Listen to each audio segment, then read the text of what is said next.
నా ఫేస్ చూసిన తర్వాత నువ్వు డిసప్పాయింట్ అవుతావని షాడో అనడంతో నెవర్, అస్సలు కాదు అని అంటుంది అన్విత. నువ్వు అనుకుంటున్నట్లు నేను ప్రవీణ్ జయరాంలాగా అందంగా ఉండను. అతనిలాగా రిచ్ పర్సన్ కాదు. నేనొక మామూలు మనిషిని. నా బ్యాక్గ్రౌండ్ తెలిసిన తర్వాత నీకు నచ్చుతానో లేదో అని అన్నాడు షాడో. అతడలా అనగానే ఆమెకో విషయం గుర్తుకొచ్చింది. వెంటనే, షాడో, నిన్నొక మాట అడుగుతాను, నిజం చెప్తావా? ఇంతకుముందు నువ్వు నాకొక ప్రామిస్ చేశావు, గుర్తుందా? నేను నిన్ను వదిలిపెట్టినా నువ్వు నన్ను వదిలిపెట్టను అన్నావు. ఆ మాట మీద ఇప్పటికీ నిలబడతావా అని అడిగింది అన్విత. ఖచ్చితంగా అని కాన్ఫిడెంట్గా చెప్పాడు షాడో. నన్ను విడిచిపెట్టకుండా ఎన్ని రోజులుంటావు అని కనుబొమ్మలు ఎగరేస్తూ అడిగింది అన్విత. జీవితాంతముంటానని చెప్పేశాడు షాడో.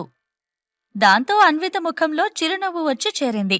వెంటనే అతన్ని హక్ చేసుకుని నుదుటిమీద ముద్దు పెట్టి, ఇప్పుడు నువ్వు మాటిచ్చావు కాబట్టి చెప్తున్నాను షాడో, నేనెప్పటికీ నిన్ను వదిలి వెళ్ళను.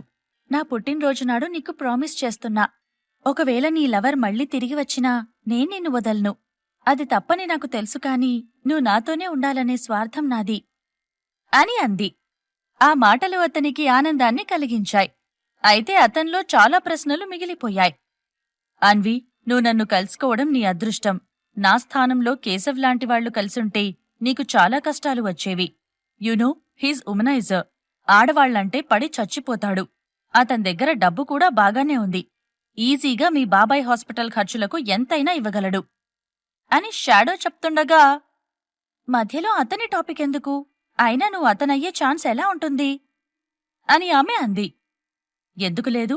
ఒకవేళ అతడే నేనైతే ఏం చేస్తావ్ అని షాడో అన్నాడు. నేనంత పిచ్చిదాన్ని కాదు.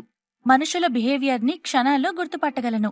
ఒకవేళ నువ్వే కేశవైతే నీతో ఇంత క్లోజ్గా ఉండేదాన్ని కాదు అని స్ట్రెయిట్గా చెప్పేసింది అన్విత. అలాగా, ఇప్పుడు నేను మాస్క్ తీసేస్తాను. నేను కేశవైతే నువ్వేం చేస్తావ్ అని అన్నాడు షాడో. ఏం చేస్తాను?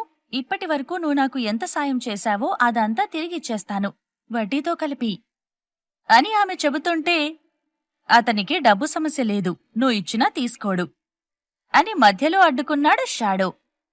అతను తీసుకోకపోయినా ఇచ్చే బాధ్యత నాకుంది కదా, అందుకే ఇచ్చేసి నా దారి నేను చూసుకుంటాను అని ఆమె చెబుతుండగా, నీ డబ్బులు వద్దు, నీ శరీరం కావాలని అతను కోరుకున్నాడనుకో, ఏం చేస్తావ్ అని అన్నాడు షాడో.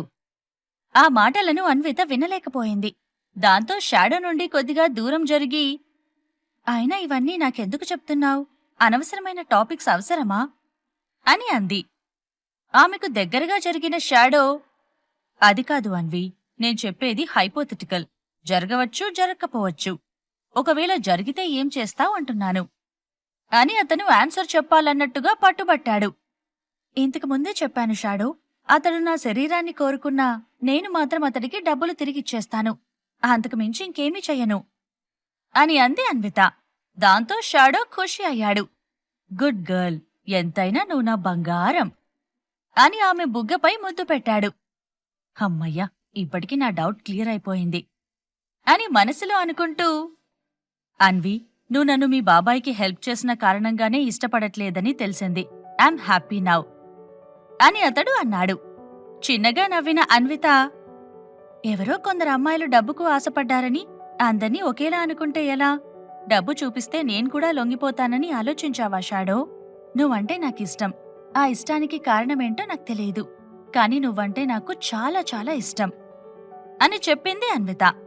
ఆమె ఎమోషనల్ అవుతుంటే చూడలేకపోయాడు షాడో. అనవసరంగా చెత్త ప్రశ్నలు వేశానా అని అనుకున్నాడు. అందుకే అన్వితను ఖుషి చేద్దామని, బేబీ, నువ్వు తొందరగా అవినాష్తో డైవర్స్ తీసుకో. వెంటనే మనం పెళ్లి చేసుకుందాం. లీగల్గా నీకు డైవర్స్ రాగానే నేను నీ మెడలో తాళి కడతాను అని అన్నాడు షాడో. సరే అన్నట్టుగా తల ఊపింది అన్విత.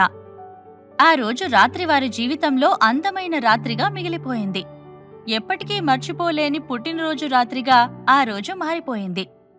తెల్లారగానే నిద్రలేచి రెడీ అయ్యి క్యాబ్లో బయటకు వచ్చేసి అవినాష్కి కాల్ చేసింది. ఇటువైపు బెడ్రూంలో అవినాష్ ఫోన్ మోగుతూ ఉంది. అక్కడ అవినాష్ లేకపోవడంతో ఫోన్ లిఫ్ట్ చేసిన లాస్య అన్విత కాల్ చేస్తుండడం చూసి ఆశ్చర్యపోయింది. వెంటనే కాల్ లిఫ్ట్ చేసి, ఇప్పుడు దొరికిపోయావక్కా, అవినాష్ వెంట పడట్లేదని అబద్ధాలు చెప్పావు.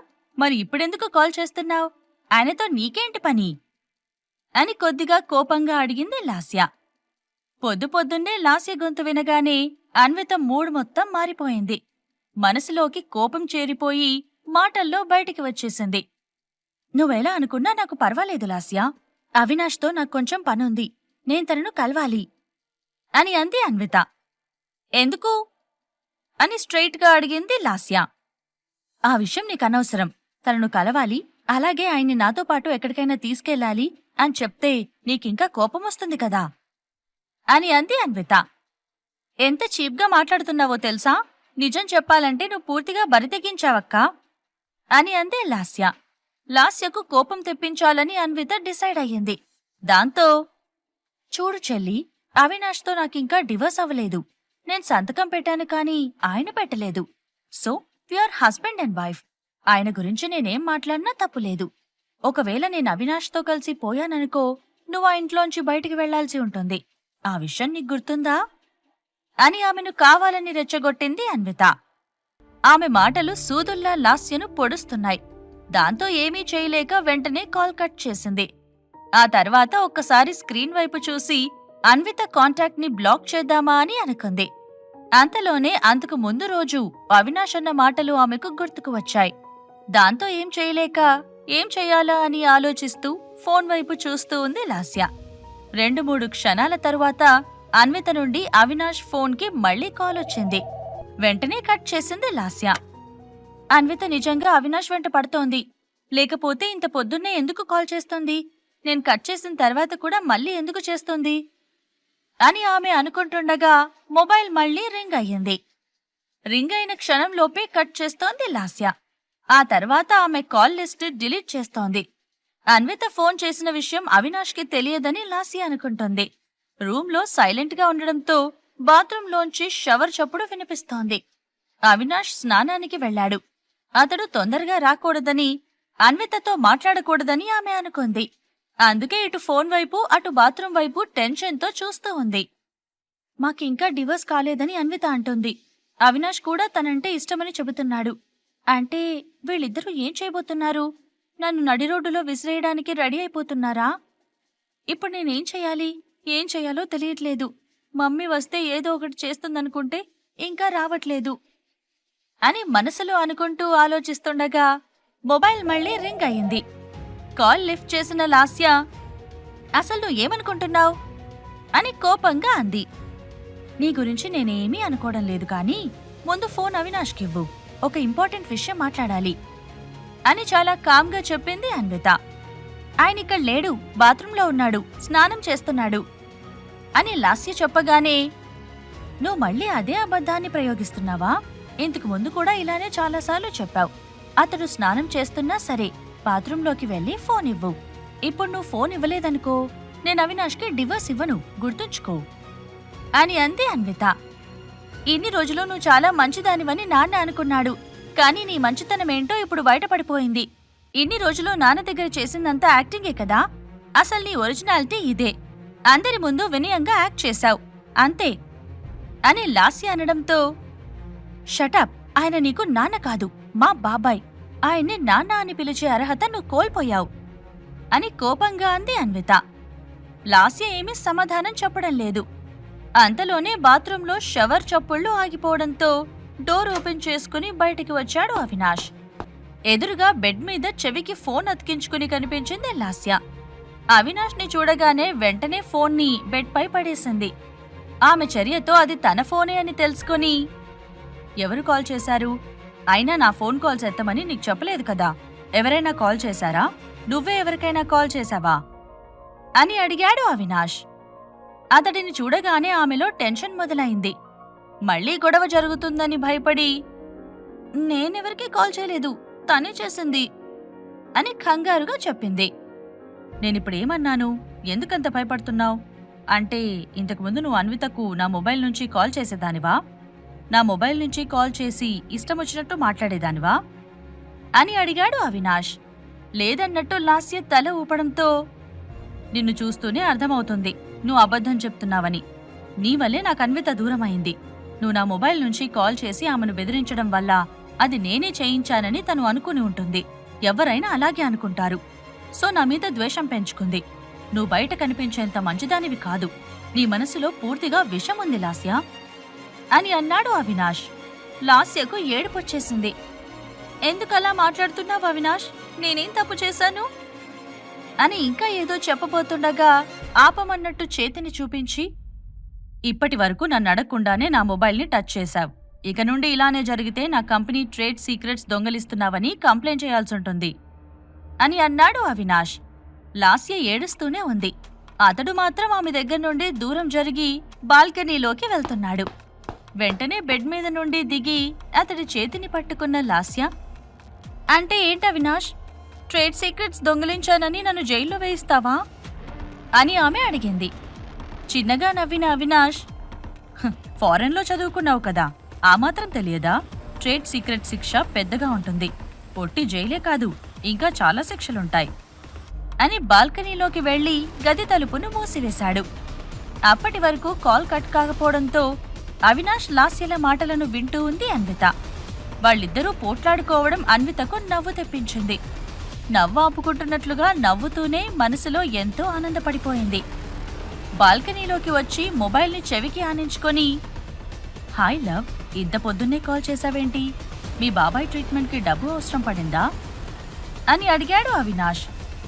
మిస్టర్ అవినాష్, నేను మీకు ఇంతకుముందే చెప్పాను, నా దగ్గర చాలా డబ్బుంది. ఒకవేళ అవసరం పడినా నేను మీ దగ్గర దాకా రాను అని అంది అన్విత. నువ్వు నన్ను డబ్బులు అడుగుతావని చాలా ఆశపడ్డాను. అట్లీస్ట్ అలా అయినా నా దగ్గరికి వస్తావని ఆశ అని అవినాష్ చెబుతుండగా మధ్యలో కట్ చేసిన అన్విత, అంటే మీకు అమ్మాయిల మీద డబ్బులు పడేయడం బాగా అలవాటన్నమాట. డబ్బులిస్తే అమ్మాయిలు ఏదైనా చేస్తారని మీ నమ్మకమా? అలాంటి నమ్మకాలే ఉంటే వెంటనే మార్చుకోండి. ప్రపంచం మీరనుకుంటున్నట్టు లేదు, చాలా మారిపోయింది. పిచ్చి భ్రమలో బతక్కండి అని చెప్పింది అన్విత. అది కాదు అన్విత, నువ్వు కాల్ చేశావని తెలియగానే ఎలా మాట్లాడాలో అర్థం కాలేదు. నువ్వు నాతో ఉన్నప్పుడు నేను నిన్ను పూర్తిగా దూరం పెట్టాను. ఇప్పుడు దగ్గరికి తీసుకుందామని ట్రై చేస్తున్నాను, కానీ అదెలానో అర్థం కావట్లేదు. అట్లీస్ట్ మీ బాబాయ్ ట్రీట్మెంట్కి కావాల్సిన డబ్బులను అందించి నీకు సాయం చెయ్యాలని ఉంది. ఆ విధంగానైనా నీతో మాట కలపాలని నా ఆశ. అయినా నేనప్పుడే తప్పు చేశాను. నిన్ను వదలకుండా ఉండాల్సింది. నీకు పిల్లలు పుట్టరని తెలియగానే నిన్ను కోడలిగా అమ్మ అంగీకరించలేదు. అదే టైంలో నేను లాస్య వెంట పడ్డాను. తను ప్రెగ్నెంట్ అయ్యింది. దాంతో లాస్యనే తన కోడలిగా అనుకుంది. నిన్ను నెగ్లెక్ట్ చేసింది. ఈ విషయంలో అమ్మను తప్పు పట్టలేను. ఎందుకంటే నా ఏజ్ పెరిగిపోతున్నా కూడా పిల్లలు పుట్టకపోవడంతో అమ్మ చాలా బాధపడింది అని అవినాష్ చెప్తుండగా మధ్యలో అడ్డుకున్న అన్విత, ఇదంతా నాకెందుకు చెప్తున్నావు అని అడిగింది. చిన్నగా నవ్విన అవినాష్, నిన్ను నేను వదిలిపెట్టడానికి కారణాలు చెప్తున్నాను. ఇప్పుడు నువ్వు నాకు దగ్గరవ్వాలంటే ఏం చెయ్యాలి అని అడుగుతున్నాను అని అన్నాడు. నీ కారణాలు వినే ఓపిక నాకు లేదు. నాకు పిల్లలు పుట్టరని మీ అమ్మ అనుకుందేమో కాని ఆ విషయంలో నీకైనా కొంచెం క్లారిటీ ఉండాలి. 4 సంవత్సరాలలో మనం కలిసింది ఒకే ఒక్కసారి. ఆ తర్వాత ఎప్పుడూ కలవలేదు. మరి పిల్లలెలా పుడతారు అని అంది అన్విత. నువ్వు చెప్పింది కరెక్టే. నేనప్పుడు చేసింది తప్పే. కాని ఇప్పుడు దాని గురించి ఆలోచించి యూజ్ ఏంటి? దాని గురించి నువ్వు పూర్తిగా మర్చిపో. ఇప్పుడు మనం కొత్త లైఫ్ స్టార్ట్ చేద్దాం. నువ్వు నాతో ఇంటికి రా. ఇంతకు ముందులా కాకుండా నిన్ను బాగా చూసుకుంటాను అని అన్నాడు అవినాష్. ఇప్పుడు నేనెక్కడికి రాను, నిన్ను రమ్మందామని కాల్ చేశాను అని అన్విత అనగానే, అవునా, ఎక్కడికి రావాలి? ఏదైనా రెస్టారెంట్కి వెళ్దామా? లేక ఏదైనా కొత్త సినిమా వచ్చిందేమో చూద్దాం అని ఉత్సాహంగా అన్నాడు అవినాష్. అవన్నీ కాదు, మన సిటీలో ఉన్న సివిల్ కోర్టుకి రా. నేనిప్పుడు అక్కడే ఉన్నాను అని చెప్పింది అన్విత. ఆ మాటలతో అవినాష్ షాక్ అయిపోయాడు. అన్విత కోరుకుంటున్నట్లుగా అవినాష్ విడాకులు ఇచ్చేస్తాడా? ఈ ప్రశ్నలకు సమాధానాలు తెలుసుకోవాలంటే నెక్స్ట్ ఎపిసోడ్ వినాల్సిందే. క్రింద ఇచ్చిన లింక్ ని క్లిక్ చేసి పాకెట్ ఎఫ్ఎం యాప్ ని ఇన్స్టాల్ చేసుకోండి. Stay tune to pocket FM.